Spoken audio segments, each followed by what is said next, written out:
Bonjour à tous, je vous propose ici les questions 29 à 36 du concours à venir de mai 2016. Donc c'est la partie sur les nombres complexes. Question 29, question très intéressante. On vous donne un complexe, z égale 4 plus 4i, et il faut trouver l'argument de moins z bar. On peut faire cette question de deux façons. Alors, la première façon, c'est la façon bête et méchante, c'est-à-dire qu'on va d'abord calculer moins z bar. Donc ici on a z qui est égal à 4 plus 4i, donc z bar ça sera 4 moins 4i, et donc moins z bar, ça sera donc moins 4 plus 4i. Et ensuite, eh bien, on fait la méthode classique, on calcule le module de moins z bar, voilà, qui donne donc racine carrée de 4 carré plus 4 carré, donc 32, 32, et là on va pouvoir sortir 16, ça nous donne donc 4 racines de 2.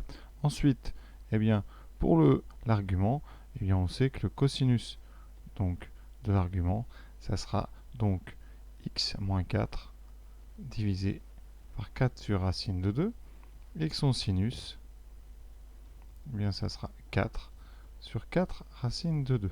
On trouve donc moins 1 sur racine de 2 et 1 sur racine de 2. Et vous reconnaissez ici, eh bien, on est dans la famille des pi sur 4. Alors là, pour savoir lequel, vous avez ici un cosinus négatif, donc vous êtes donc dans la partie en haut à gauche. Ce qui nous donne, vous voyez, hein, cet écart de cercle en haut à gauche dans la famille pi sur 4. Ce n'est donc pas pi sur 4, mais c'est 3 pi sur 4. C'est donc la réponse D. Alors la deuxième méthode, qu'est-ce que c'est? C'est de partir de z. La même chose que ça, mais en partant de z. Alors z c'est 4 plus 4i. Qu'est-ce qu'on peut reconnaître ici? Eh bien vous avez ici une partie réelle et une partie imaginaire qui sont égales et qui sont positives. Alors ça veut dire que vous êtes où? Eh bien vous êtes sur la droite. Y égale x, puisque l'ordonnée est égale à l'abscisse, donc vous êtes ici sur la première bisectrice du plan, et cette première bisectrice du plan, vous êtes sur sa partie donc supérieure droite. Vous n'êtes pas ici en bas à gauche, puisque vous avez une partie réelle et une partie imaginaire positive. Elles valent toutes les deux 4. Vous êtes donc ici. Conséquence, vous voyez, première bisectrice, on a la diagonale, on a donc ici un argument de pi sur 4. Ça, c'est pour z. C'est-à-dire que l'argument de z, c'est pi sur 4, modulo 2pi. Et vous, on vous demande l'argument de moins z bar. Alors, première chose, hein, si on a l'argument de z, l'argument de son conjugué, ça c'est du cours. Hein, quand on conjugue, eh bien, on passe en bas. Ça devient donc moins pi sur 4. C'est-à-dire que l'argument de z bar, c'est moins l'argument de z. Et ensuite, on prend l'opposé.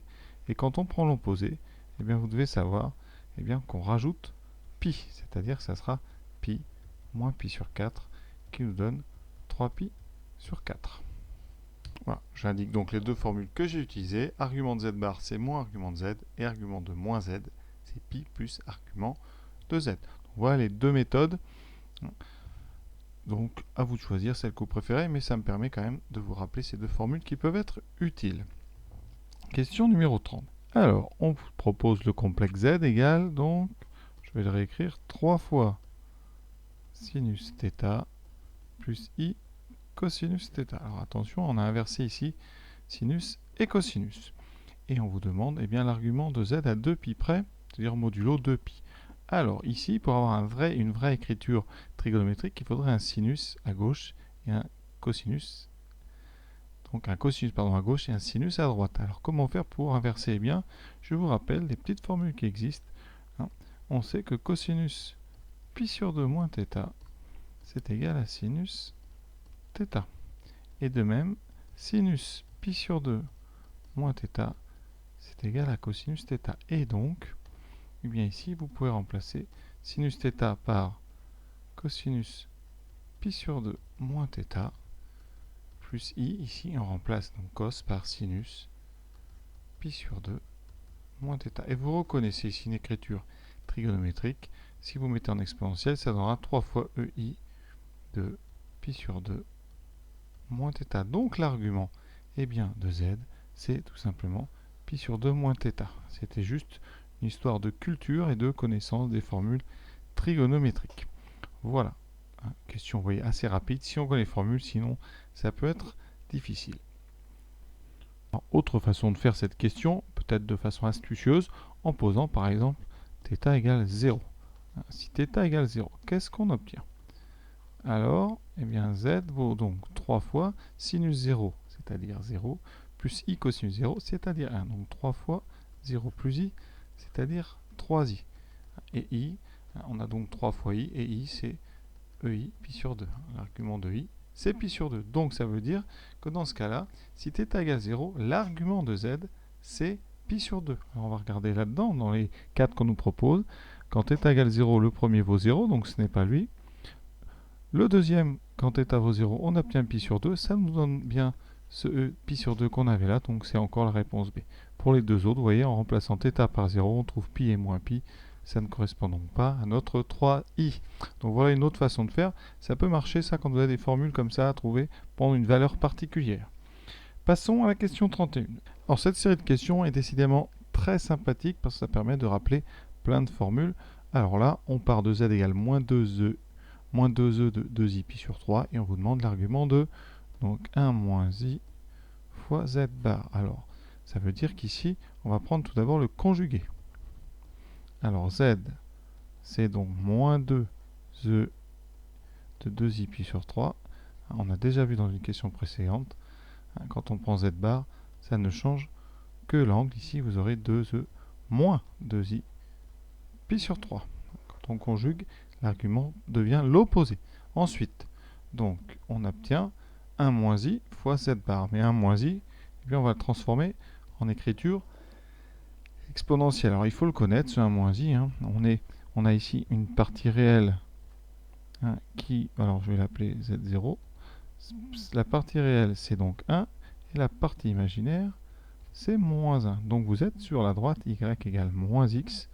Un petit peu comme tout à l'heure, la droite y égale x. Y égale moins x, c'est la deuxième bisectrice du plan. C'est la diagonale ici qui passe par l'origine. Et donc vous aurez ici pi sur 4, même si ça n'a pas l'air. Et vous êtes sur un cosinus positif, sinus négatif, donc vous êtes en bas à gauche.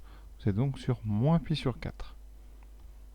Et l'argument, enfin le module, c'est donc racine de 2. C'est donc racine de 2, E2 moins i pi sur 4. Ça, c'est quand même important à savoir faire si vous voulez être un très bon élève.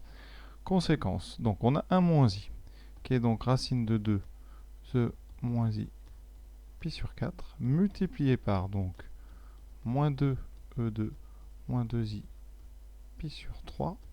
Alors on va regarder juste donc la partie, ici vous avez moins 2 racine de 2.